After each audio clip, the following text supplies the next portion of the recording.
May malawakang bahana sa ilang bahagi ng Samar Provinces dahil sa pag-ulang dala ng bagyong Enteng. Halos 700 pasahero naman sa Bicol Region ang stranded dahil kansilado na ang mga biyaheng pandagat. Balita hatid ni Jomar Apresto. Bumuhos ang malakas na ulan sa Daet Camarines Norte kagabi, bunsod ng bagyong Enteng. Sa ilang kalsada hanggang gutter deep ang baha. Binahari ng ilang kalsada sa Naga City.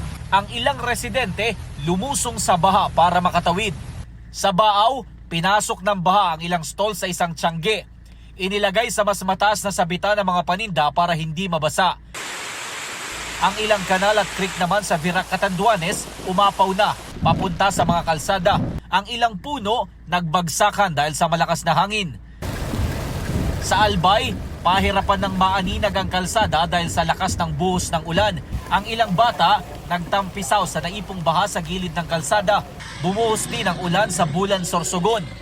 Sa Matnog, sumabay sa ulan ng malakas na hangin. Dahil sa masamang panahon, kinansela na kahapon ang mga biyahe ng mga sasakyang pandagat. Sa bilang ng Philippine Coast Guard, halos 700 pasahero ang stranded sa iba't ibang pantalan sa Bicol. Sa Canavid, Eastern Samar naman, kita ang isang lalaking lumulusong sa malalim na baha kasama ang kanyang aso at ilang gamit. Ayon sa kanilang MDRRMO, hindi bababa sa 14 na pamilya ang lumikas. May malawakang baha na rin sa Barangay Lawaan sa San Roque, Northern Samar. Stranded ang ilang residente. Ayon sa Pag-asa, tuloy-tuloy ang masamang panahon ngayong araw sa Bicol Region at Eastern Visayas dahil sa bagyong Enteng. Jomer Apresto nagbabalita para sa GMA Integrated News. Kapuso, alamin ang maiinit na balita. Bisitahin at mag-subscribe sa GMA Integrated News sa YouTube.